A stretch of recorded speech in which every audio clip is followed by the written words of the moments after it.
الحمد لله كفى وسلام على عباده الذين اصطفى أما بعد.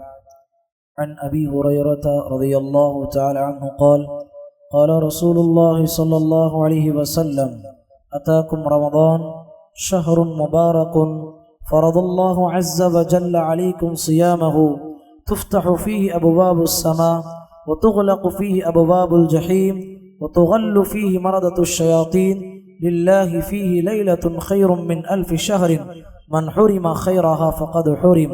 رواه النسائی.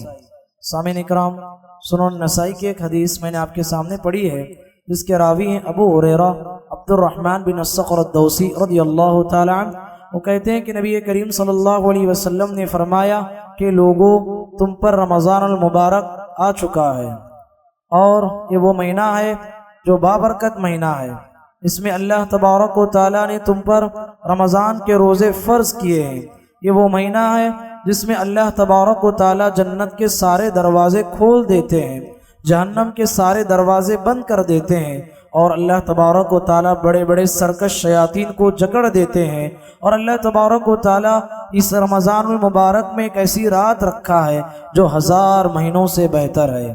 جو آدمی اس رات کی خیر سے محروم رہا وہ ساری بھلائیوں سے محروم رہا. تو حضرات، رمضان المبارک کا استقبال ہم کرنے جا رہے ہیں.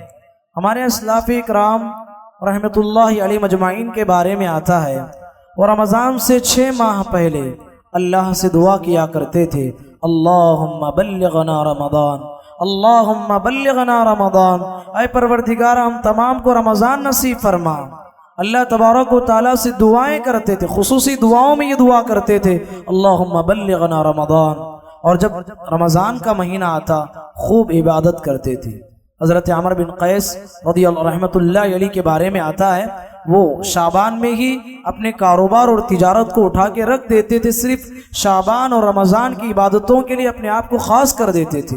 اور جب رمضان آتا، رمضان کے مہینے میں دل لگا کر عبادت کرتے، خالص اللہ کے لیے عبادت کرتے. جب رمضان کا مہینہ ختم ہو جاتا پھر 6 مہینے اللہ سے دعا کرتے کہ پروردگارہ، ہم نے جو کچھ رمضان میں عبادتیں کی ہے، جو کچھ ریاضتیں کی ہے، پروردگارہ ہماری عبادتوں کو شرف قبولیت سے نواز. یہ ہمارے اسلاف اکرام رحمۃ اللہ علیہ مجمعین کی عادت تھی. 6 ماہ پہلے رمضان کے لیے دعا کرتے، 6 ماہ بعد رمضان کی قبولیت کے لیے اللہ سے دعائیں کیا کرتے تھے.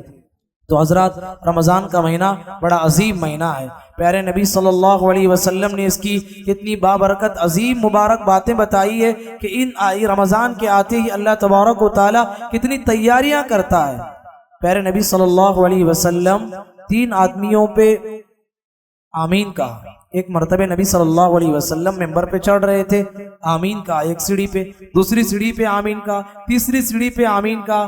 صحابہ نے پوچھا، ہے اللہ کے نبی، خلاف معمول آج آپ سیڑھی پہ چڑھتے ہوئے آمین آمین کہا. حضرت محمد صلی اللہ علیہ وسلم نے کہا کہ اے میرے صحابہ، دراصل بات یہ ہے جبرائیل امین علیہ السلام میرے پاس آئے اور آ کے کہا کہ اے محمد، میں 3 بدبخت لوگوں پہ بد دعا کرنے والا ہوں، اس پہ آپ آمین کہیے.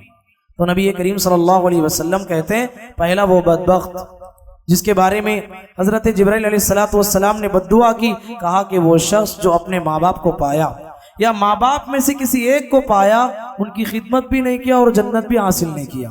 حالانکہ اللہ تعالیٰ ان کی خدمت میں جنت رکھا ہے، ماں باپ کے ساتھ برا سلوک کیا، وہ انسان برباد ہو جائے. محمد صلی اللہ علیہ وسلم نے کہا آمین، اور کہا کہ وہ آدمی بھی برباد ہو جائے. ذکرت عندک فلم یصلی علیک، تمہارا نام جہاں مجلس میں ذکر کیا جائے اور آپ پہ درود نہ بھیجا جائے، اس آدمی پر بھی اللہ تبارک و تعالیٰ اس کو بھی برباد کر دے.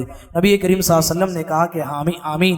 اور تیسری مرتبہ نبی کریم صلی اللہ علیہ وسلم نے جو آمین کہا کہ وہ شخص جو رمضان کے مہینے میں تو داخل ہو گیا لیکن رمضان کے مہینے میں عام مہینوں کی طرح اس کو گزار دیا، روزے بھی نہیں رکھا اور اس کی جو فضیلتیں عبادتیں تھی اس سے بھی محروم رہا، توبہ و استغفار بھی نہیں کیا، کہا کہ وہ آدمی بھی برباد ہو جائے. نبی کریم صلی اللہ علیہ وسلم نے آمین کہا. غور طلب بات یہ ہے، فرشتوں کے سردار جبرائیل امین علیہ السلام جب دعا کرتے ہوں اور ساری انسانیت کے سردار محمد الرسول اللہ صلی اللہ علیہ وسلم آمین بولتے ہوں تو آپ کی دعائیں اور آپ کی بد دعائیں کیسے قبول نہیں ہوں گی؟ تو اس لحاظ سے محترم بھائیو، رمضان کا مہینہ بڑا عظیم مہینہ ہے، اس کو پانے کے لیے آج ہی سے تیاری کرنا ہے ہم کو، اور آج ہی سے اللہ رب العالمین سے ہمیں دعا کرنا ہے۔ اللہ سے دعا ہے کہ اللہ تعالیٰ کہنے والوں کو، سننے والوں کو پروردگار ہم تمام کو رمضان المبارک نصیب فرما، ہم تمام کو اس میں کثرت سے عبادتیں کرنے کی توفیق نصیب فرما۔ پروردگار ہماری عبادتوں کو شرف قبولیت سے نواز دے، اللہ کرے آمین۔ وآخر دعوانا ان الحمد للہ رب العالمین۔